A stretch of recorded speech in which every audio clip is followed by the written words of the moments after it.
দাঁড়িয়ে আছি এই মুহূর্তে হাডসন নদীর তীরে। দেখছেন আমার পিছনেই হাডসন নদী। আমি আছি নিউ জার্সিতে।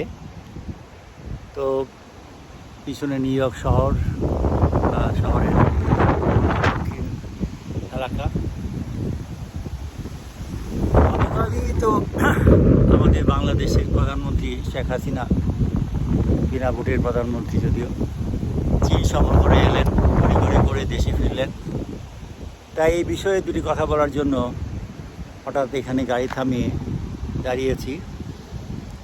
আজ 10ই জুলাই 2024 সাল।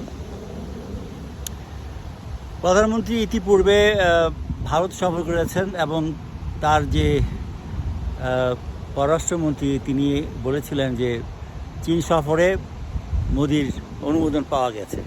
তাতে বোঝা যায় যে তারা ভারতের অনুমোদন নিয়ে চীন সফরে যায়। সেই জন্যই চীন তার বেশি ভালো লাগে নাই, যে কোনো কারণেই হোক। ফলাফল এখনও সম্পূর্ণ নেই, পাইলে হয়তো আমরা জানবো। তো তড়িঘড়ি করে চলে এসছেন, তাতে বোঝা যায় যে বন টিকে নাই বেশি। কারণ তার ভারত সফরে তিনি যেটা চেষ্টা করছেন যে ভারতকে খুশি রেখে চীনের কাছ থেকে টাকা আদায় করা। চীনে তো মানুষ বোকা না, তারাও চালাক। তিস্তা প্রকল্পই তাদের মুখ্য লক্ষ্য নয়, তাদের অনেক আরও মতলব আছে, ব্যবসায়িক স্বার্থ আছে। আর শেখ হাসিনার, আমাদের মাননীয় প্রধানমন্ত্রীর একটাই স্বার্থ, দেশ জাহান্নামে যাক, গণতন্ত্র রসাতলে যাক, তাকে ক্ষমতায় থাকতেই হবে। ক্ষমতায় থাকার জন্য কিছু কিছু উন্নয়ন দেখাতে হবে। আবার ভারতের সাপোর্ট ছাড়া আমেরিকার চাপ প্রত্যাহার করা বা আমেরিকার চাপ প্রতিহত করা সম্ভব না। যে কোনো মূল্যে ভারতের পুরোপুরি বিশ্বস্ততা অর্জন করতে হবে। আমার মনে আছে 1980 থেকে আমাদের বিএনপির প্রতিষ্ঠাতা সাবেক রাষ্ট্রপতি জিয়াউর রহমান চীন সফর করেছিলেন। আমার সৌভাগ্য হয়েছিল তার সফরসঙ্গী হওয়ার।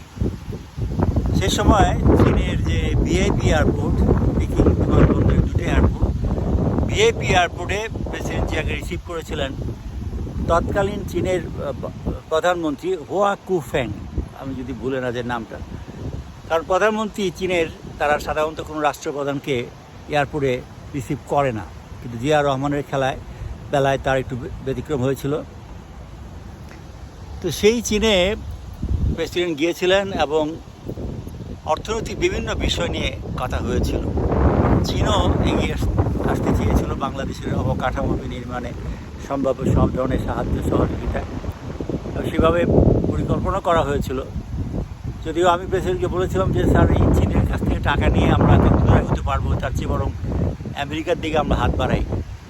প্রেসিডেন্ট জি আমাকে বলেছিলেন যে আমেরিকার উপরে টাকার জন্য নির্ভর করা যাবে না, তারা আমাদের যদি সাহায্য করবে তা দিয়ে আমাদের জাতীয় উন্নয়ন সম্ভব হবে না।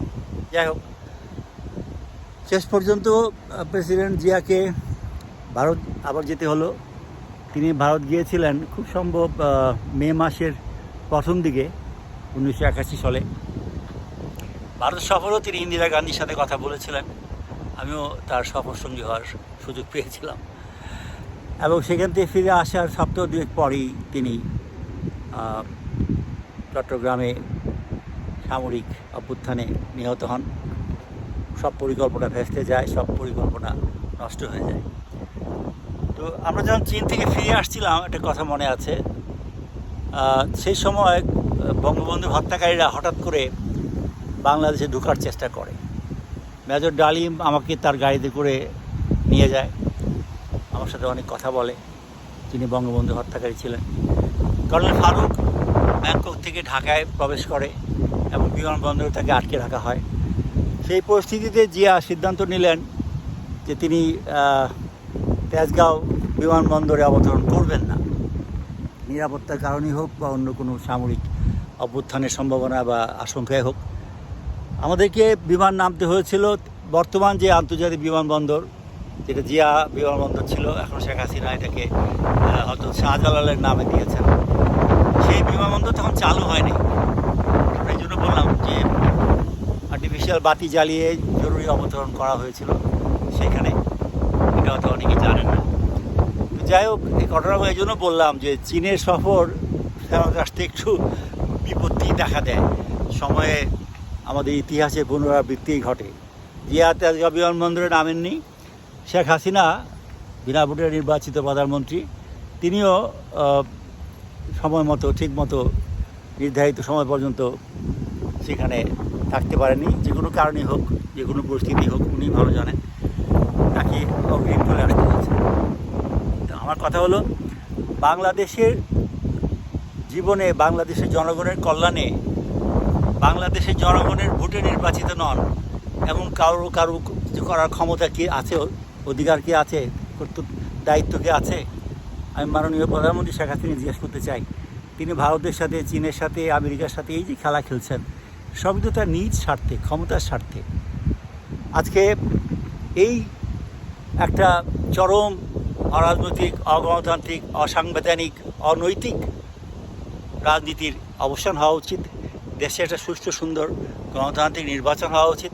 সেই নির্বাচনে যেমন মজ্জু আজকে ভারতের বিরুদ্ধে অবস্থান নিয়েছে, কারণ জনগণের ভোটে সে নির্বাচিত হয়েছে। আপনি তো জনগণের ভোটে নির্বাচিত হন নাই, কাজে আপনি জনগণের পক্ষে কথা বলার অধিকার বা কর্তৃত্ব আপনাকে কে দিয়েছে? বুকে হাত দিয়ে বলেন। সুতরাং আপনার এই সফর ব্যর্থ হবে আমরা জানি, আপনার রাজনীতি ব্যর্থ হবে আমরা জানি। আপনি বঙ্গবন্ধুর বাংলাদেশটাকে একটা অগণতান্ত্রিক, একটা স্বৈরাচারী রাষ্ট্রে পরিণত করেছেন, এর অবসান আমরা চাই। ধন্যবাদ। আসসালামু আলাইকুম, সবাইকে শুভেচ্ছা।